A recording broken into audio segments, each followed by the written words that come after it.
Thank you for joining us as we explore one of the most unsettling instances in American history. We're going to delve into a story today that has been passed down through the decades and has secrets so sinister that anyone who dares to look into it still gets chills. Tell us in the comments below where you are seeing us and whether you are aware of the ominous events that rocked Virginia in the late 1860s. The year is 1868. Only 3 years had passed since the Civil War ended, leaving lasting wounds. The South of America. In particular, Virginia was still suffering from wounds that extended well beyond the battlefield. Fortunes had vanished like morning mist, entire families had been split apart, and towns that had previously coexisted peacefully were shrouded in mistrust. At that time, secrets were treasured with the same fury as life itself, and quiet was valued more than money. About 15 miles from Charlottesville, in the center of Albemarle County, was a mansion that caused people who traversed its territories to feel both awe and unexplained unease. Constructed decades prior to the war, the Crowhurst home stood out in the countryside as a testament to the aristocratic heritage of the South. Even on the hottest days of the Virgo summer, its white columns reflected the afternoon light, but there was something about the window's frequent closure that caused the closest neighbors to turn away as they passed the dusty road leading to the property. The Crowhurst household had brought significant wealth and a reputation for secrecy that verged on mystery when they arrived in Virginia at the beginning of the 19th century. They continued to be respected but aloof members of the community for many years. They rarely opened their home for social visits, visited the local Baptist church with military regularity, and only took part in the bare minimum of community events. Although strange, this conduct was not wholly unusual among affluent families who had suffered significant losses during the conflict. They wanted to hide their financial problems from their neighbors. There were 7 members of the family living under the same majestic roof in the fall of that year, 1868. Cornelius Crowhurst, a 62-year-old man whose stiff stance and intense stare frightened even Charlottesville's most courageous merchants, was at the top of the family hierarchy. Nina, his wife and 10 years his junior, stood in stark contrast to him. She gazed where he was as rigid as stone, with a smile that never made it to her sunken, black eyes. She was as delicate as porcelain. Even after they were old enough to start their own lives, the couple's 4 adult children continued to reside on the farm. Thomas, the 34-year-old eldest son, assisted his father in land administration. Margaret, 31, had never been married and spent her days caring for her mother and the house. The 28-year-old twins, Samuel and Sarah, were seldom ever seen outside the bounds of the property, which fueled rumors. Conjecture in the local taverns and businesses. The 65-year-old older sister of Aunt Constance Elena, who had come to Crowhurst Manor years before under circumstances that were never entirely explained, completed the family portrait.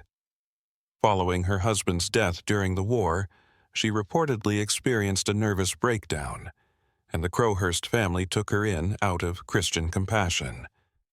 The few who claimed to have seen Constance lived in isolation in her second-floor rooms. A ghostly apparition, always clothed in black, was described through the windows as spending hours gazing intently at the surrounding woods.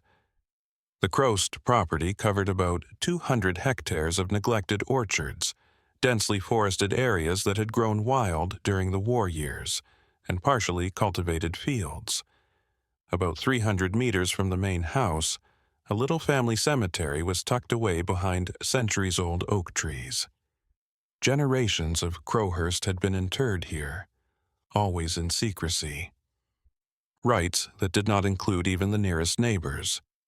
Usually the only stranger present on these occasions was the Reverend Josiah Matthews of the Charlottesville Baptist Church, and even he made private remarks about the suffocating atmosphere he experienced during these hasty funeral rituals. The first indication that something seriously amiss was occurring at the Crowhurst estate appeared to the public on an October morning as the leaves were starting to turn crimson and golden. Understanding, after working that route for over 20 years, 40-year-old postman Samuel Whitmore observed something out of the ordinary. The family's mail just piled up in the wooden box at the property's entryway for 3 weeks in a row. If not for two unsettling facts, that wouldn't be frightening in and of itself. To begin with, the letters included official Charlottesville bank documentation, the type of material that indebted families would never disregard. Secondly, and further, during his morning deliveries, Whitmore claimed to have seen smoke rising from the mansion's chimneys, a disturbing sign that someone was undoubtedly at home. With every visit to the Crowhurst estate, postman Samuel Whitmore's anxiety increased. He had been delivering mail on that route for years, and he had become discreetly familiar with household norms. For instance, she was aware that Margaret occasionally waved from the balcony when she saw Thomas Crowhurst pass, and that he used to check the mailbox every Monday morning. However, there was nothing during those 3 weeks in October, just the thick silence that appeared to envelop any sound that ventured near the mansion's white walls like an imperceptible mist. Whitmore made the decision to violate protocol on the 23rd day of his restlessness. Rather than merely dropping the letters and leaving, he proceeded down the oak alley that led to the house's main door. On that chilly morning, his footsteps in the gravel seemed to reverberate too loudly, and he shivered for no apparent reason. With the temperature, even on the warmest summer days when most families sought out whatever breeze was available, he had never seen the curtains drawn on all the windows on the first level. Whitmore rapped once, twice, 3 times on the massive oak door. The sound echoed throughout the house, yet there was no reaction. He waited for what seemed like hours. He heard something that chilled him to the bone just as he was ready to quit up. Very, very slowly.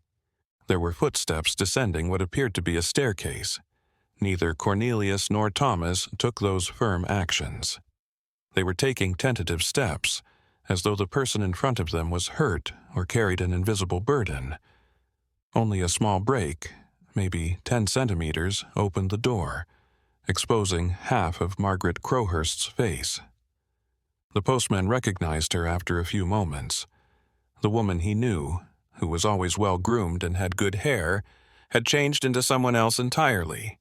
His eyes were sunken, and his face was as pale as candle wax, by black rings that implied restless nights. She used to always wear her hair in a fancy bun, but now it hung loosely over her shoulders. His attitude, which Whitmore would later characterize as complete surrender, was more unsettling than anything else. It was a mix of terror and something more. At first, Margaret just stared at the postman with those vacant eyes without saying anything. His voice sounded as though it hadn't been used in days when he finally spoke. All he said was that the family was all right, that they had been preoccupied with internal matters, and he expressed gratitude to them for their care. She extended a quivering hand, took the stack of mail he was carrying, and shut the door before Whitmore could inquire or offer assistance. The postman immediately backed away as the sound of the lock being cranked reverberated with purpose. When Whitmore finished his route that day, he immediately went to Sheriff Benjamin Tucker's office in Charlottesville, disturbed by the encounter. Tucker was an experienced man who served in the war and became a sheriff 2 years after it ended. Despite his extensive experience at 53, Whitmore's portrayal of Margaret Crowhurst and the ambiance in the estate sparked a police sense in him that hardly ever let him down. Sheriff Tucker had only a cursory acquaintance with the Crowhurst family. They had never been the focus of complaints or inquiries, nor had they ever caused issues. They were the low-key, no-nonsense families that local politicians favored. Public controversies and, up until recently, timely tax payments. However, Tucker was also aware that even the most reputable families occasionally concealed the darkest truths under their well-groomed exterior. One of the many painful lessons learned from the war was that appearances could be more misleading than inebriated testimony. Tucker thought over the situation for 2 days. He had no legal justification for visiting the Crowhurst estate and making inquiries. No crime was reported, no formal complaint was filed, and no assistance request was made. Going to see his relatives could lead to complaints and political issues without a valid reason, which he would rather avoid. Tensions between various socioeconomic groups persisted, and Albemarle County's economy was still recuperating. He may lose his job if he was accused of harassing landowning families, but Whitmore's portrayal of Margaret Crowhurst kept coming back to him. There was something familiar about that story, echoes of things he'd like not to remember. Throughout the conflict and in the turbulent years that followed, Tucker looked into a number of solitary family situations and discovered that extended quiet was rarely a sign of serenity. It was frequently the precursor to findings that would plague all parties for years. Tucker came to a decision in the afternoon of October 26th. Riding his horse, he made his way to the Crowhurst estate with his most dependable deputy, Daniel Porter, a 26-year-old man with guts and good judgment. Tucker informed Porter, said they would simply visit as a favor, see how the family was doing, and then depart. As any good sheriff would do, there was no conflict, no accusations, simply a demonstration of community concern. It took slightly more than an hour to drive from Charlottesville to the property. Low clouds threatened to bring rain on this gloomy day. Tucker and Porter both noticed a slight shift in the mood as they got closer to the mansion. There were none of the birds that usually sang in that area, the wind that blew between. There was an odd smell coming from the oak trees. It wasn't quite putrefaction, but it was similar enough to make your stomach turn. Tucker saw right away that the fields were deserted when they arrived at the property's entrance. Rotten on the stalks were crops that ought to have been picked weeks earlier. On the ground, agricultural implements appeared to have been dumped suddenly and never handled again. The metallic sound of a door slamming in the wind reverberated from the side barn, erratic and unsettling. Their horses were fastened to the wooden post adjacent to the main porch by Sheriff Tucker and his officer Porter. The animals were unusually restless, neighing softly and tugging at the reins as though they wanted to leave as soon as possible. Before he could secure his horse correctly, Porter had to quiet it for about a minute while murmuring comforting words that didn't seem to work. Tucker took purposefully hard steps up the porch's 5 steps, making sure that his weight on his presence was proclaimed by wooden planks. Surprising people who were already anxious was a tactic he had mastered over the years, but it rarely worked. It would be wiser to provide them time to gather themselves and prepare any facade they may wish to put on. Sometimes, the decision to adopt this facade itself disclosed more information than could be gleaned from questioning. With firmness, but without aggression, he knocked on the door 3 times. The postman's lengthy wait was not present this time, and the boom reverberated throughout the home. Explained. Thomas Crowhurst emerged as the door fully opened in less than 30 seconds. The sheriff noticed the man's minor sloppiness right away, despite the fact that he was dressed nicely as though he were expecting important guests. There was a tiny smear on the left wrist of the white garment, which might have been very diluted blood or stale coffee. There were shadows beneath his eyes that suggested the same lack of sleep that plagued him, and his tie was slightly awry. Margaret, his sister. Thomas gave the police a chilly, rather robotic greeting. With his body positioned to partially hide the view of the inside of the house, he asked how he could assist them. Tucker clarified that they had heard that mail was accumulating, and that he had decided it was wise to make a verification call because it was the sheriff's duty to ensure the well-being of every county resident. There was an awkward silence after the explanation. For extended periods, Thomas stayed still, his face a mask that could not be read.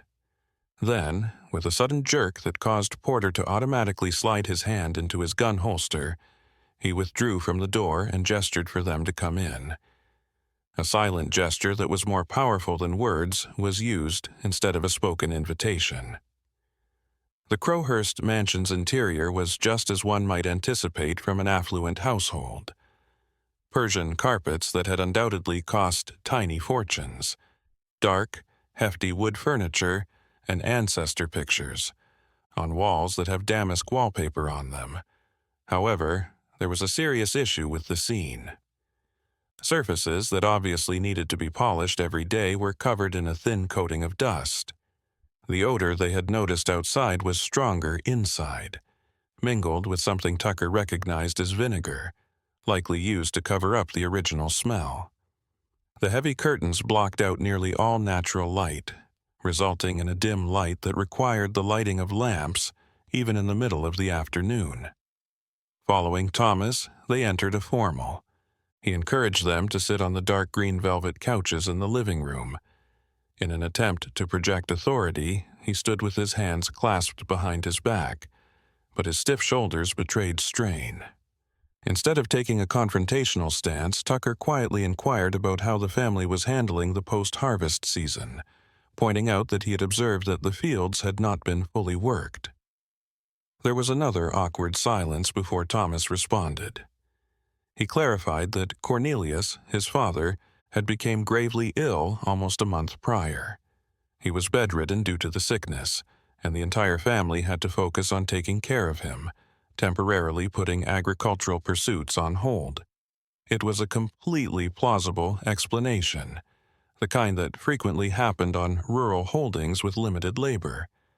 However, Thomas's monotone delivery and rarely blinking eyes gave the impression that every syllable had been practiced, learned, and mentally repeated dozens of times, few times before to its utterance. In addition to offering his condolences for Cornelius's illness, Tucker inquired as to if any medical professionals had been summoned to evaluate the patriarch. In response, Thomas acknowledged that Dr. Harold Morrison from Charlottesville had made 2 visits to the property in the previous few weeks.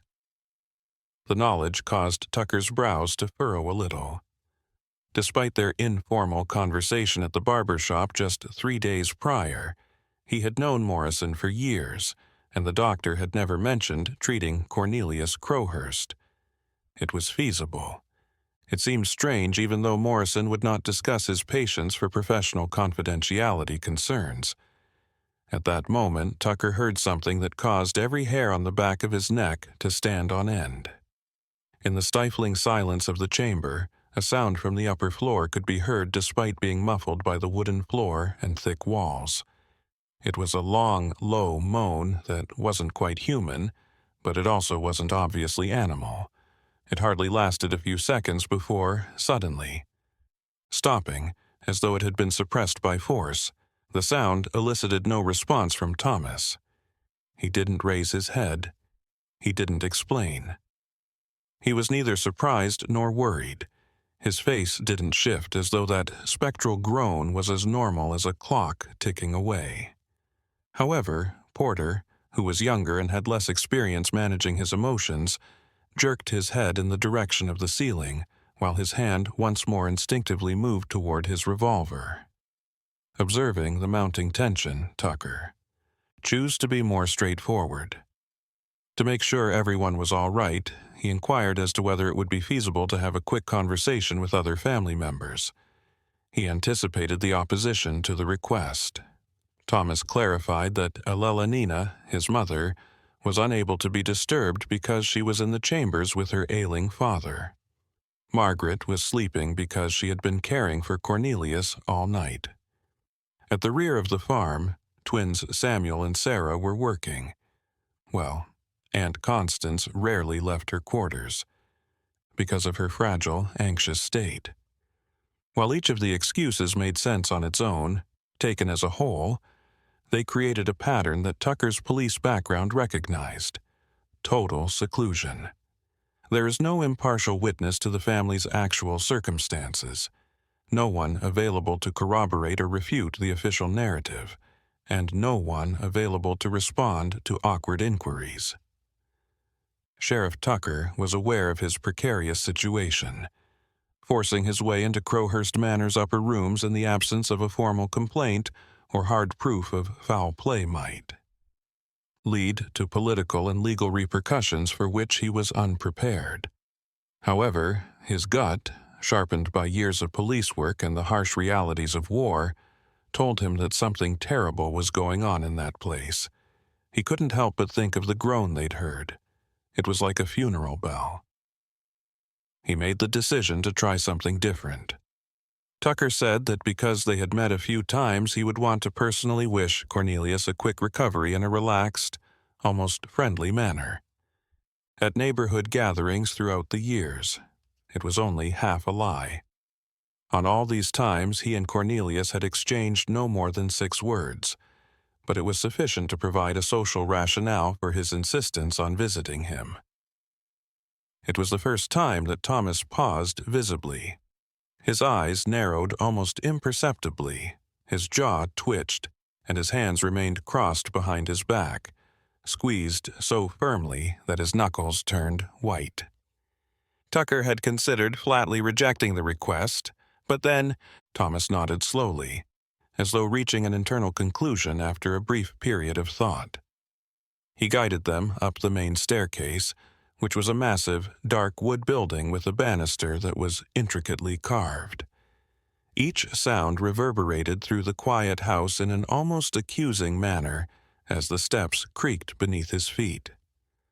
Family photographs from several decades ago adorned the walls near the stairway.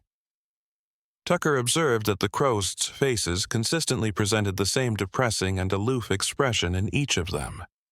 Expression, as though the idea of happiness were alien to that ancestry.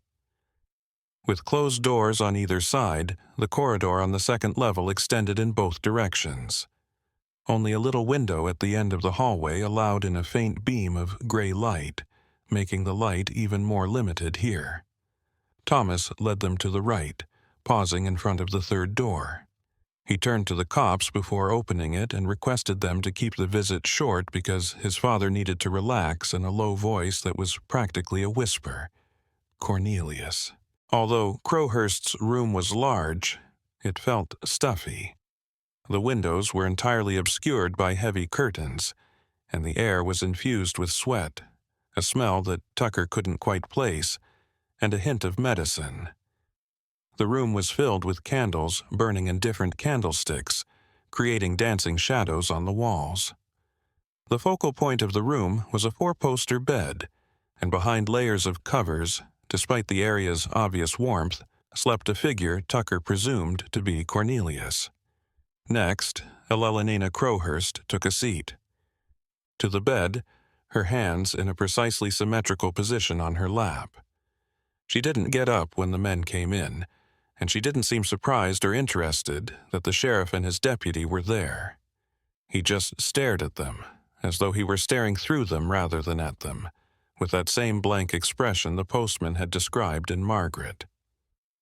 Tucker walked over to the bed and examined the ailing guy, his eyes adapting to the low light.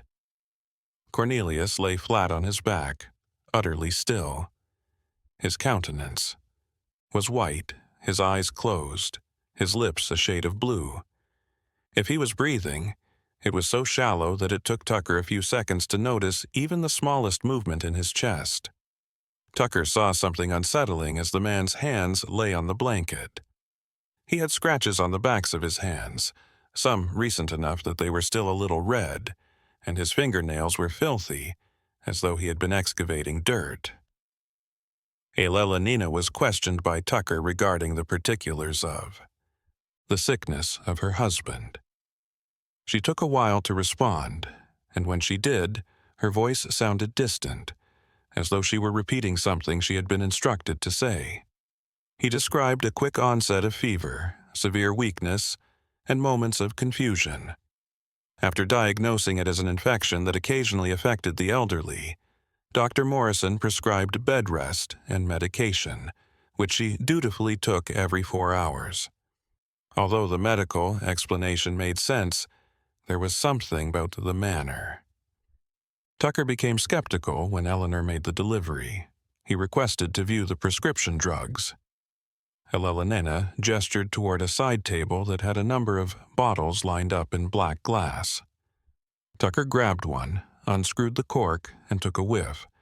It was laudanum, an opium tincture that is frequently used as a sedative and for pain relief. Similar compounds, belladonna, opium-based medicines, and other strong sedatives were found in the remaining bottles. When combined, these drugs were more than sufficient to maintain a person's permanent semi-awareness. Porter remained close to the door, watching the spectacle with growing unease as Tucker looked over the pills. He was the one who saw something that the sheriff had missed since he was too busy watching Cornelius. A second, smaller bed, partially obscured by the shadows in the far corner of the room, held another figure, wrapped in a gray blanket up to her neck. Porter gave Tucker's arm a delicate touch and shook his head slightly to indicate direction.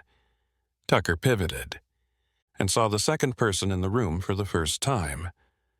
Ignoring the slight protest Eleanor made, he walked there. The figure on the smaller bed was an old woman with white hair strewn all over the pillow. His eyes were open, but they were devoid of any consciousness or recognition. A drop of saliva trickled down the corner of her lips while her mouth was partially open. Tucker saw the warning signs. He was unable to comprehend the world around him since he was so sedated. "Who was that woman?" he asked.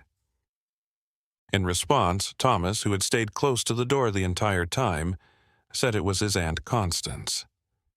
A few weeks before, she had experienced one of her extreme, anxious episodes, turning aggressive and requiring restraint for her own protection. Until she calmed down and could be moved to a suitable facility in Richmond, the capital, where they would receive specialist care for her mental condition, Dr. Morrison had advised sedation. Once more, a totally reasonable explanation for the time. Families frequently kept upset relatives drugged at home until arrangements could be arranged, and institutions for the mentally sick were widespread. However, Tucker couldn't get rid of the impression that he was being given a string of meticulously crafted half-truths, each of which seemed plausible when taken separately, but together creating a story that didn't quite make sense. Tucker was aware that he had to confirm the Dr. Morrison tale, but doing so publicly at that time would let the family know that their suspicions was more than just a polite visit. He chose to express his gratitude to Thomas for his hospitality and let him know that they would return in a few days to see how Cornelius was doing with his recuperation. With his eyes fixed on the sheriff's, Thomas responded with a mute nod, perhaps attempting to fathom the depths of their suspicions. Silently, they went down the stairs. Tucker tried to get information one final time as they arrived at the main vestibule. He requested breezily whether he might talk for a moment with Margaret before departing, merely to reassure her that the postman's visit was not a cause for concern. She was asleep, according to Thomas, and it would be cruel to wake her up after the trying night she had spent taking care of her father. Then, as if to put an end to the discussion, he went to the door and opened it, letting in a stream of gray afternoon light that contrasted even more sharply with the mansion's internal darkness. Porter and Tucker got on their horses beneath thee. Thomas, who stayed on the porch until they vanished down the oak alley, kept a close watch. The deputy didn't say anything until they were sufficiently removed from the property, and his voice was filled with relief at being away from that location. I informed the sheriff that I had never experienced anything like it since that every wall, shadow, and nook and cranny of that house concealed mysteries that would cause courageous men to fall victim to ignorance. Tucker nodded in agreement. Over the course of his career, he had acquired the ability to recognize when something was amiss, when the narratives offered were merely surface-level coverings for much more sinister realities. This type of energy, a density in the air that transcended the tangible and touched something more primal in human awareness, was emanating from the Crowhurst mansion. Our predecessors were alerted to predators lurking in the shadows by the same ancestral signal. When they got to Charlottesville, Tucker walked straight to the office of Dr. Harold Morrison, which was situated in a small home on the main thoroughfare. Morrison, who was 58 years old, had been a doctor in the area for almost 30 years. He was well known for his skill and discretion, which were crucial for a physician in a society where family secrets were reverently protected. Tucker entered without knocking while the doctor was setting up his equipment. When Morrison noticed the seriousness on the sheriff's face, her expression changed from one of amazement to one of concern. Tucker engaged in foreplay right away. He inquired immediately when. Morrison's most recent visit to the Crowhurst household revealed Cornelius's precise state. Tucker's blood ran cold at the doctor's response. After a routine visit in early September to assess Elelanina for a persistent cough that wasn't worrisome, Morrison hadn't seen the Crowhursts in almost 2 months. That time, Cornelius was in excellent condition, strolling around the grounds and talking about plans for the autumn crop. Morrison had not gotten any calls to address any unexpected disease, hadn't advised Cornelius or Constance's admittance to any institution, and hadn't prescribed seditious medications. Tucker experienced the same sensation that preceded instances he knew would come back to haunt him. The Crowhurst family had lied on purpose about almost everything. Cornelius was not being treated by a physician. No formal diagnosis was made. At least 2 persons in the home were receiving hazardous doses of sedatives without any professional oversight. The sheriff couldn't help but wonder why. What was happening inside those walls that necessitated keeping the patriarch of the family and his sister-in-law unconscious with chemicals? Morrison revealed yet another unsettling detail.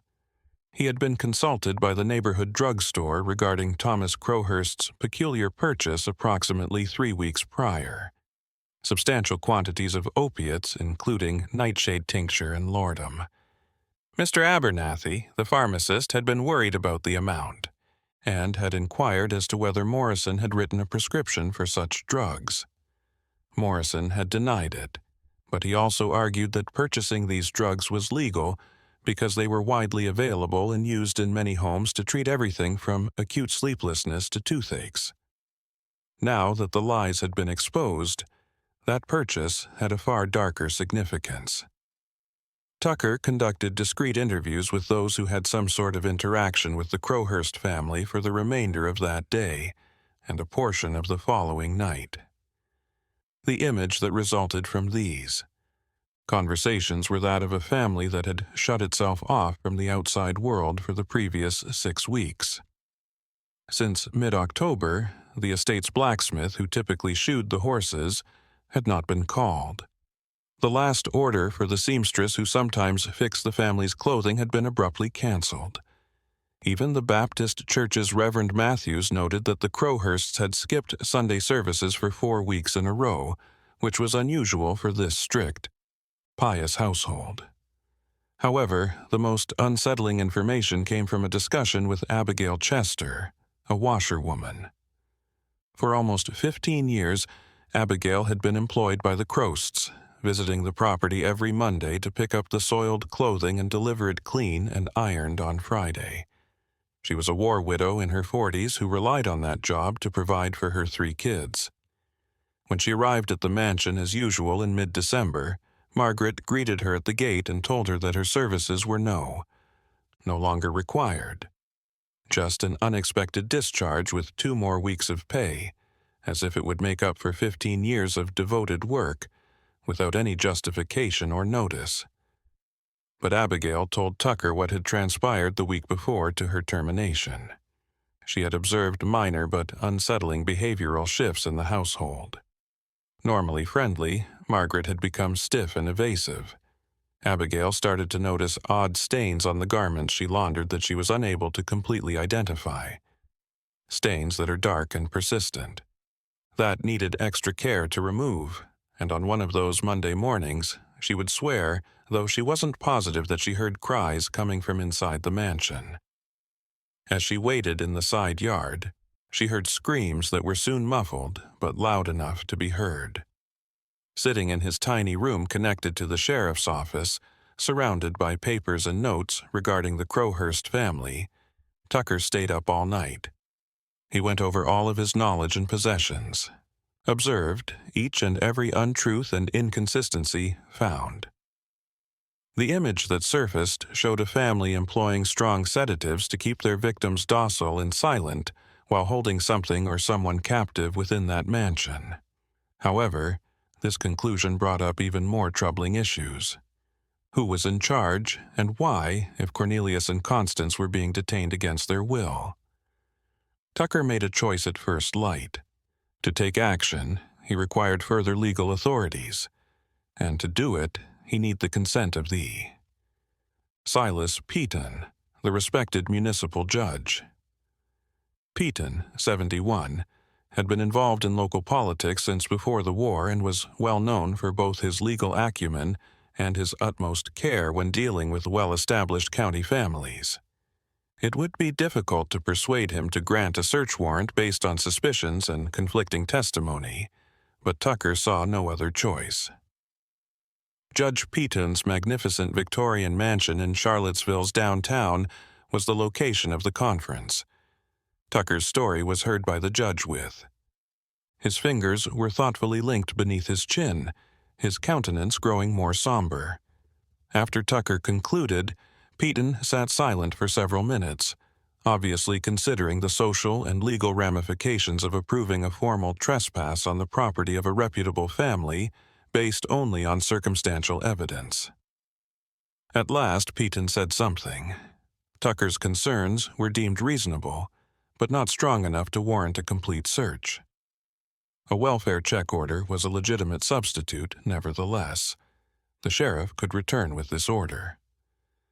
Visited the property with the legal right to inspect each family member in person and make sure no one was being detained against their choice or in unsafe conditions. A complete search warrant might be granted right away if evidence of foul play was found during this inspection. Tucker agreed to the plan. That following morning, Peaton wrote the verification order and signed it in his distinctively ornate style. It contained a special provision permitting Tucker to be accompanied by a certified medical professional and Morrison. When told, he offered for the position right away. The doctor acknowledged that he was quite worried about Thomas Crowhurst's unsupervised use of strong sedatives, especially in light of the fabrications regarding purported medical guidance. That same day, October 28th, Tucker went back to the Crowhurst mansion in the afternoon. Along with Deputy Porter, he was accompanied this time by Dr. Morrison and two more deputies, James Sullivan and Robert Hayes, who Tucker had called from nearby locations. Trustworthy and seasoned men. Although Tucker didn't anticipate violence, he also wasn't prepared to take needless chances. Around 3 o'clock in the afternoon, the entourage reached the property. The mansion was less menacing than on the last visit, but it was still enigmatic because the skies had cleared since the morning, and a soft autumn sun illuminated the surroundings. Tucker saw right once that all of the windows' curtains were still closed, which stood in sharp contrast to the otherwise wonderful day outside. Crowhurst, Thomas. Before Tucker could even knock, the door was opened. He appeared to have been waiting, seeing the group's approach via the window. His look was difficult to read. It was a mix of relief and resignation, as though a part of him knew that this moment was coming, and maybe even secretly desired it. Tucker gave the verification order, clearly and professionally stating that their purpose was to check each member of the family to make sure they were in a safe and healthy environment. As he methodically read the document, Thomas's eyes scanned every phrase, seemingly searching for a legal loophole that would permit him to decline. When he was done, he just folded the paper, gave it back to the sheriff, and left the door, using the same silent entrance motion as the last time. As soon as the party walked in, Tucker noted that the odd smell had gotten stronger. Medicines and vinegar were no longer the only options. Now there was something different, something natural, very disagreeable, which caused my stomach to turn. Morrison also saw, and before he regained his medical calm, a grimace of disdain briefly took the place of his professional demeanor. Tucker directed his deputies to remain below while he, Morrison, and Porter would walk upstairs with Thomas to inspect Cornelius and Constance first. Thomas consented without protest, his attitude surprisingly cooperative now that legal power had been established. They began to climb the stairs, the silence of the home, weighing on them like a real presence. Upon arriving at the hallway on the second floor, Tucker became aware of something that had escaped his observation during their previous visit. There were locks on the outside of several of the doors along the corridor, locks that appeared to be brand new.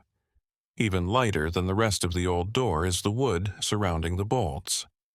These locks were made to stop people from leaving, not from entering. Thomas guided them back to the chamber where Constance and Cornelius were resting. The Ellelanina was no longer in the chair beside her husband's bed, but otherwise the scenario was nearly the same as it had been during the last visit. Thomas clarified that she was sleeping in a different room because she was worn out from all the vigil nights. While he and Morrison inspected the patients, Tucker told Porter to meet and bring her. Morrison went to Cornelius first and took off the bulky coverings that covered him. The doctor gave a hushed cry of surprise at what he had disclosed. Cornelius's corpse was malnourished. His skin hangs loosely over his bones, and his arms are as thin as dry trees. There were pressure sores on the hips and back, which are injuries that occur when a person is immobile for extended periods of time. His muscles were clearly weakened by inactivity, and his legs were atrophied. Morrison checked the vital signs of Cornelius. The respiration was shallow but steady, and the pulse was faint but there. When the physician pulled the eyelids open, the eyes were glazed over and did not respond to light. A hallmark symptom of severe opioid intoxication was the pupil's constriction into small patches. Based on his personal experience, Morrison calculated that Cornelius had been in a deep state of drowsiness for at least 4 to 5 weeks, if not longer. Then Morrison went to look at Constance. Though slightly different, his health was just as concerning. Although she was also heavily drugged, there were indications of recent struggle on her body. His wrists had reddish bruises, the type that show up when someone is tightly confined. Similar marks were present on his ankles, albeit they were already healing. Upon examining her mouth, Morrison discovered tiny wounds on her tongue, which may indicate that she bit herself during seizure episodes or periods of acute agitation, possibly when they attempted to push medicine down her throat. Tucker's expression grew more and more dejected as he saw everything. He turned to face Thomas, who had been standing close to the door the entire time, and inquired straight who had given the go-ahead for the continued sedative use without a doctor's supervision. Thomas didn't answer right away. As though scouring the shadows for a response her mind was unable to come up with, her gaze strayed about the room, landing on everything save the sheriff's face. At this point, Porter came back, accompanied by Ellelanina Crowhurst. Tucker had last seen the woman 2 days prior, and she appeared to have aged 10 years. Her hair was absolutely disheveled, her clothes were crumpled, and she had a smear on her, clothing that resembled dried food. His eyes, however, were the most unsettling feature. They were devoid of any glimmer of awareness or volition. She moved as if she were an automaton, and Porter led her without inquiry or opposition. Tucker also requested that Morrison examine her. Ellelanina was forced to sit in a chair near the window while the doctor performed a basic examination. Though not as much as Cornelius's, his pupils were likewise narrowed. Her voice was monotonous and distant, and she used monosyllables to respond to simple questions. When Morrison inquired about the duration of her laudanum use, Nina replied that she couldn't recall. She didn't even look at Thomas when she pointed to him when she inquired who had given her the medications. The mechanics of that house of horrors were starting to make sense to Tucker. Thomas had seized charge of the family and kept his parents and aunt deeply sedated for an unidentified cause. He couldn't have succeeded on his own, though. Where had the rest of the family gone? Margaret had been spotted by the postman, but in an odd situation. None of the visits were attended by the twins, Samuel and Sarah.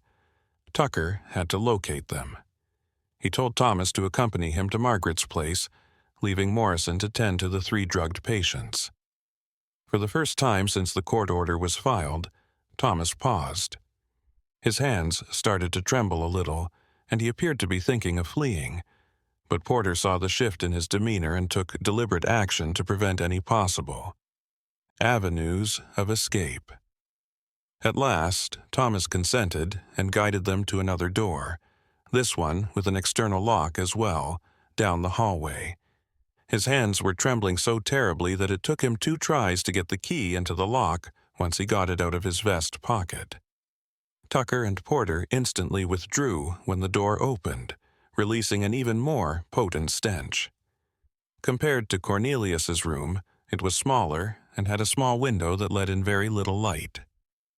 Margaret Crowhurst was lying on a small bed, completely encased in, a gray blanket with stains. In contrast to the others, he had awareness and a profound, immobilizing fear in his open eyes. His lips moved in an attempt to make words when he spotted Tucker, but all that came out was a horse-like, incomprehensible sound. There was a noticeable swelling in his throat, as though he had screamed till his voice went out. Tucker cautiously walked up to her and spoke in a soothing voice. He assured her that she was now safe and that he was there to assist. Margaret started crying quietly, tears trickling down her cheeks and vanishing into the cushion. Tucker was able to understand bits and pieces of her speech when she tried to talk again. Samuel and Sarah stay in the basement. Tucker's heart pounded. The cellar. During their visits, he had presumed that the twins might have been in a distant area of the property and weren't actually in the house. However, Margaret's reference to the cellar and her obvious fear created a far darker image. He then turned to face Thomas and insisted on knowing the location of the entrance to the... It was the basement. Thomas pulled back till he was leaning against the hallway wall. He repeatedly opened and closed his mouth, but no sound emerged. Then he burst out laughing, much to everyone's amazement. It wasn't a laugh of happiness or even common insanity. It was the sound of someone whose mind was finally collapsing under the weight of secrets that had grown too heavy to bear. A laugh of pure despair. Thomas started talking, his words tumbling out in meandering torrents between bursts of laughing. They didn't understand, he claimed, and nobody would ever comprehend. That it all began with the will, when Margaret learned that his father intended to leave everything to Samuel, the youngest son, while utterly disregarding Thomas, who had worked with him all his life, and she attempted to step in, but it was too late. Nina had turned into an accomplice but started to have doubts, so she too needed to be subdued, while Constance knew too much and needed to be silenced. Tucker. A significant portion of the story had not yet been disclosed, but they listened in dread as Thomas spilled out his incomplete confession. What precisely had occurred to Sarah and Samuel? With full police authority in his voice, he asked the same question again and told Thomas to accompany him to the basement right away. Thomas stopped laughing suddenly. His eyes seemed hollow now, as though something vital had finally been destroyed inside him as he gazed at Tucker. Next, using robotic. He moved in the direction of the stairs. However, he continued rising toward a narrow door at the end of the third-floor hallway that Tucker had not previously observed, rather than descending to the bottom floor. When he opened the door, he saw a tiny, steep staircase that led down into the shadows. Tucker understood that it was some sort of subterranean area that was only reachable through the third level, not the house's regular basement. Most likely an old storage area or cellar that has been transformed for a different use. Tucker and Porter cautiously trailed behind Thomas as he started to descend after lighting a lamp that hung from the wall. With the wooden steps groaning beneath his feet and the air growing wetter and colder, the drop seemed to go on forever. Tucker found himself in a low-voltage area with wet stone walls when they eventually descended. The eerie shadows generated by Thomas's lamp swirled across the walls, giving the appearance of movement where none existed. Tucker then noticed it. Two people, Samuel and Sarah Crowhurst, were shackled to the wall in the far corner of the basement with iron shackles that appeared to have been removed from an old agricultural use. For the rest of his life, Tucker would be plagued by the sight that played out in front of his eyes. With their backs on the wet stone wall, Samuel and Sarah sat on the dirt floor. They were confined by chains that were long enough to permit some mobility within a 2-meter radius, but not long enough to go to the stairs. Scraps of dry food, a tilted metal mug, and a bucket with functions Tucker didn't want to think about were scattered all over the floor. When the lamp's light reached the twins, they looked up, and Tucker stopped for a moment when he noticed something.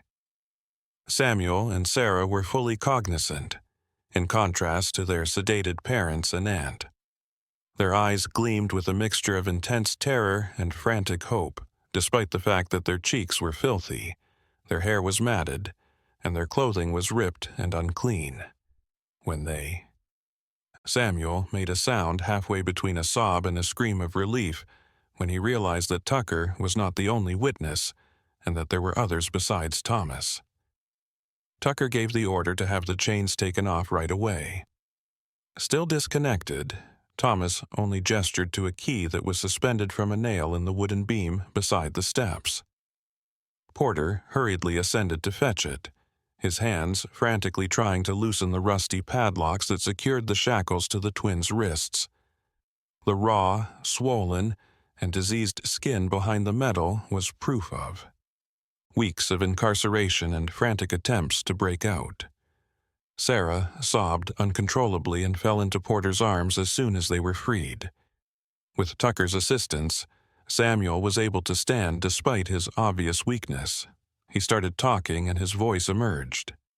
In their rush to finally reveal the truth, they had been compelled to remain mute. The sentences stumbled over one another. Even more sinister than Tucker had anticipated was the tale Samuel told. Everything began in mid-December when his father, Cornelius, had changed his will and informed the family at supper. In contrast to the previous will, which left Thomas, the eldest child, the majority of the property and all assets would be distributed equally among all the children. Cornelius had clarified that this was the proper choice, and that all members of the family had made equal contributions to preserving the family's unity during the trying years of Reconstruction and conflict. Samuel had observed something in Thomas's eyes at that precise moment, despite the fact that he had accepted the news in quiet. Darkness in his older brother that he had never witnessed before. Thomas had approached Samuel and Sarah individually that evening in an attempt to persuade them to back a scheme to get their father to change his mind. Thomas had vanished into his quarters without saying anything more after they both declined, claiming that Cornelius's choice was fair. Cornelius had unexpectedly become ill after breakfast 2 days later. He was so faint and lightheaded that he could hardly make it up the stairs to his room. Thomas had demanded to look after him personally, keeping everyone else out on the grounds that his father needed complete relaxation. Eleanor had accepted without inquiry, always deferring to her firstborn son. Although Margaret had shown worry, Thomas had reassured her that everything was under control, that he had spoken with Dr. Morrison, and that he was doing exactly what the doctor had told him to do. However, when Samuel and Sarah saw that Thomas was always present during any brief visits and that they were not permitted to see their father alone, they became skeptical. They entered the room. Thomas strongly claimed that his older brother had purposefully kept his father unconscious when they confronted him about it. However, the twins had made the independent decision to look into it. The bottles of laudanum and other sedatives that were concealed in Thomas's room, amounts that no responsible physician would recommend for any ailment, were found by Sarah. She was astonished to learn that her sister already knew when she brought this revelation to Margaret in the hopes of finding an ally. Margaret had. Weeping, she acknowledged that Thomas had intimidated her, threatening to lock her up in a room like Aunt Constance if she told anybody about the sedatives. The twins found that Constance had not experienced a true nervous breakdown. All she had done was try to stop Thomas from giving his father too much laudanum.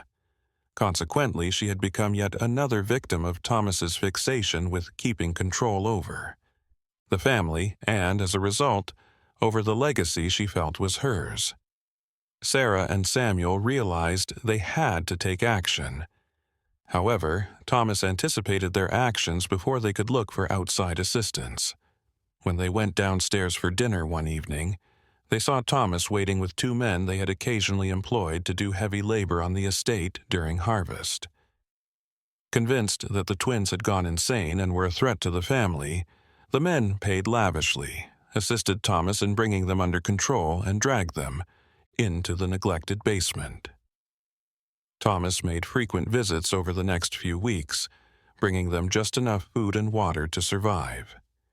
He claimed that he needed time to reflect and come up with a nonviolent solution.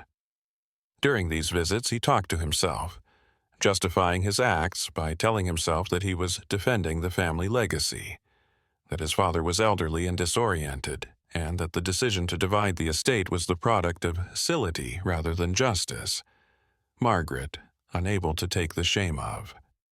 She had started to exhibit symptoms of emotional collapse due to her quiet. She had sobbed hysterically, refused to eat, and threatened to call for assistance by screaming out the window. In response, Thomas had locked her in her room and given her light sedatives to keep her peaceful but awake enough to continue assisting with little domestic tasks as needed. Conversely, Elena had turned into a shadow of her former self. She had first been Thomas's willing partner, agreeing with him that the firstborn should inherit everything. Gradually came to understand the horror of what they had started, but it was too late to turn back. Though not as strongly as his father, Thomas had started to sedate her as well, just enough to keep him docile and guarantee his silence. Tucker observed Thomas as Samuel told this tale of home terror. Throughout his brother's confession, the man had sat on the bottom rung of the ladder, hands hanging between his knees, head bent. He made no denials. He didn't object. He did not provide explanations. It seemed as though the final barrier of denial that held his sanity in jeopardy had been breached when he finally heard the entire story delivered by a voice other than his own. In order to provide Samuel and Sarah with prompt medical attention, Tucker gave Porter the order to remove them from the wet basement and drive them to Dr. Morrison's home. After being confined for weeks, the twins' legs were too weak to sustain their own weight, so they had to be physically carried up the stairs. As they ascended, Sarah glanced back one final time, her gaze locking with Thomas's. That expression was one of profound, unfathomable sadness rather than anger. The melancholy that results from witnessing a loved one change into something completely different. After the others had left, Tucker and Thomas stayed in the basement for a short while. The weight of all the horrifying disclosures that had come out of that soggy, depressing place was heavy on their relationship, as did the silence between them. At last, Tucker posed the query that continued to him. What was Thomas's ultimate plan? Hold all inmates indefinitely, anticipating that his father would pass away from what appeared to be natural causes as a result of prolonged sedation. Subsequently, Thomas cautiously lifted his head, making eye contact with Tucker's for the first time since they descended to the cellar. His voice seemed remarkably tranquil and calm when he spoke, as if he were talking about something unimportant rather than a plot to kill and unlawfully jail members of his own family. He claimed he was unaware that each day he awoke with the intention of possess the knowledge to reverse things or the bravery to complete what he had begun. If there had been a plan, it had fallen apart in the first 48 hours, but retreating was not an option due to the fear of the repercussions. He acknowledged that he was unable to confront the truth of what he had done, so he had kept them all comatose or imprisoned. Every dose of laudanum he gave his father was an additional layer of deceit, a falsehood to himself that he was merely passing the time. Every meal that is served to the twins in the... There were unspoken assurances that tomorrow would be different, that she would have the guts to set them free and deal with the fallout. However, courage never materialized, and tomorrows continued to arrive. Tucker listened to it all, his face expressionless. Throughout his tenure, he had witnessed numerous crimes, ranging from small-time robberies to heinous murders driven by greed or passion. However, there was a particularly unsettling aspect to this instance, as ambition and familial affection merged in a downward spiral of control and brutality. In the traditional sense, Thomas was not a monster. He was a man who had permitted everything that ought to be sacred to be tainted by a poisonous notion of right and inheritance. Silently, they ascended from the cellar. When they arrived at the bottom level, Tucker gave his other two deputies, Sullivan and Hayes, the order to formally arrest Thomas Crowhurst on charges of attempted murder, kidnapping, and unlawful confinement, among other offenses that the prosecution would undoubtedly add later. Thomas was unable to. When his wrists were bound with iron handcuffs, he resisted. His feet were as sluggish as a guy making his way to the scaffold, and he just followed the deputies to the carriage that would transport them to the Charlottesville jail. Morrison, who had come from the first floor after making sure Elelanina was stable enough to be left for a little while, stayed with Tucker in the mansion. They started working together to determine the complete scope of what had happened in that residence. Morrison re-examined Cornelius, paying closer attention this time, and time. The medical assessment was dire. Cornelius had shed almost 15 pounds. In addition to the symptoms of long-term anesthesia, he had atrophied muscles and evidence of chronic malnutrition. Although it would take months and necessitate ongoing medical care, recovery might be feasible. Due to the somewhat shorter sedative period, Constance's situation was similar but less severe. Her reaction to outside stimuli was nearly non-existent, and she had pressure sores that were starting to infect. Morrison worried that she might never fully restore her mental abilities, even with the right care. The hardest to evaluate was Eleanor.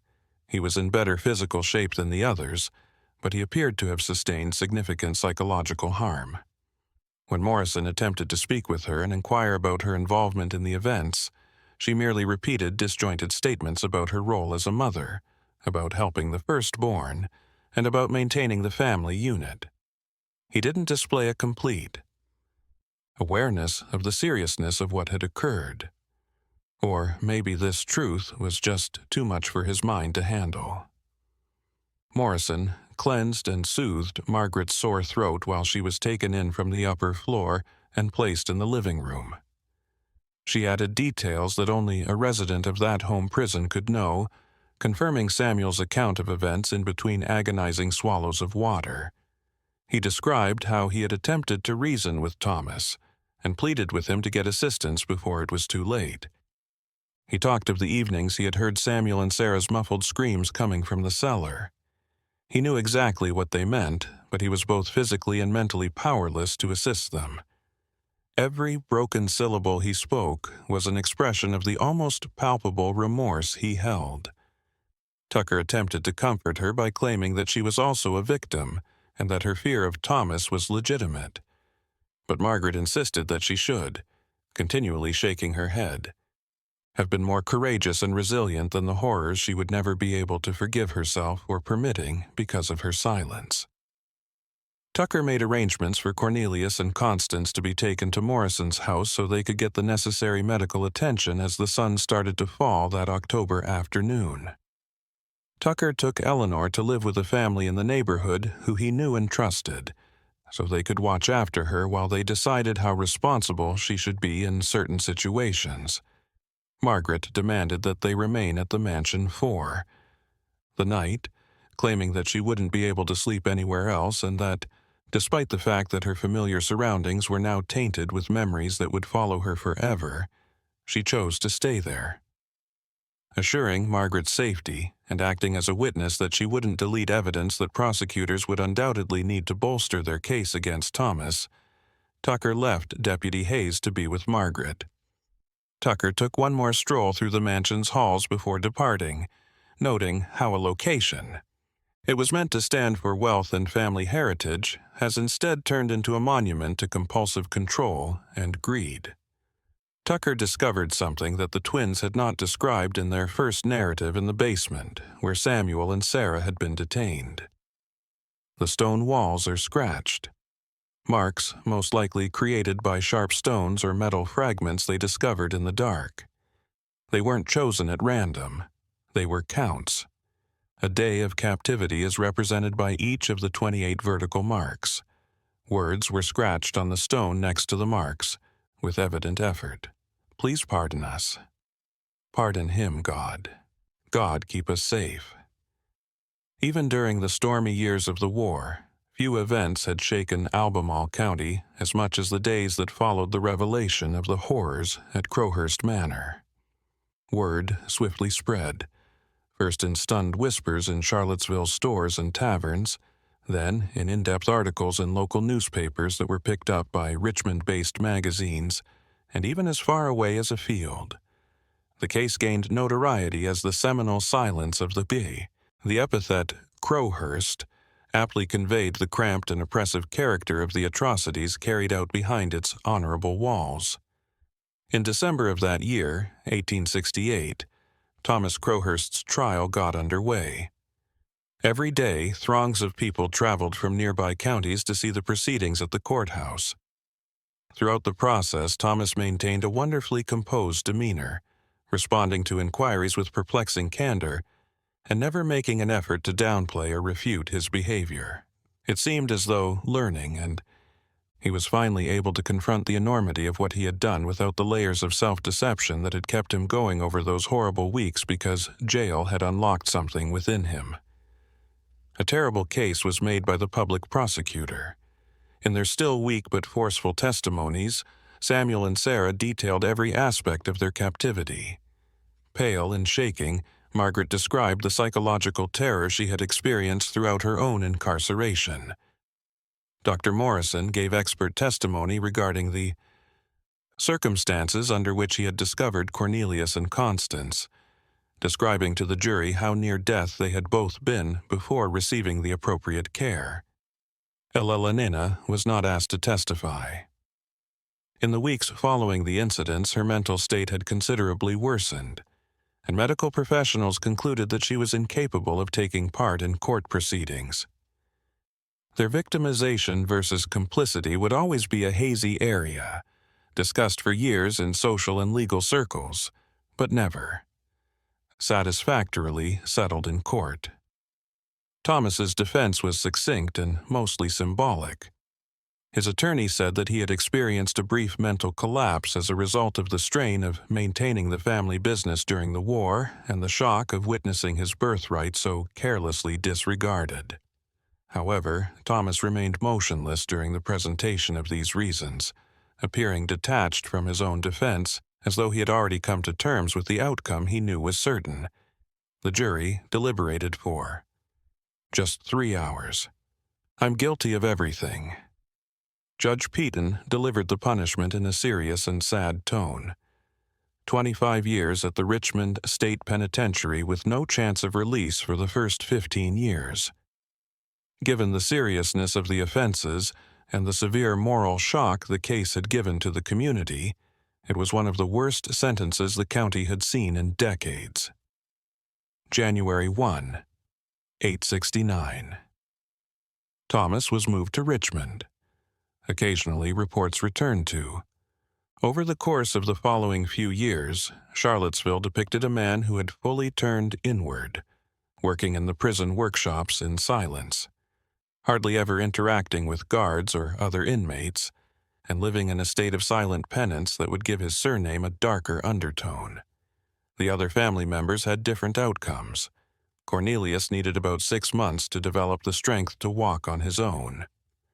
The encounter continued to have an impact on him mentally, despite the fact that when he regained basic awareness, he frequently mistook the past for the present, crying when he realized why his firstborn kid was missing and reaching out to Thomas in moments of confusion.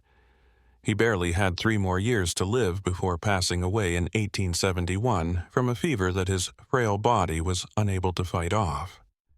Constance never fully recovered. After being moved to an institution in Richmond, she lived her final years in a state of semi-consciousness, hardly ever recognizing people, and possibly in a more compassionate inner world. More than the recollections of her suffering.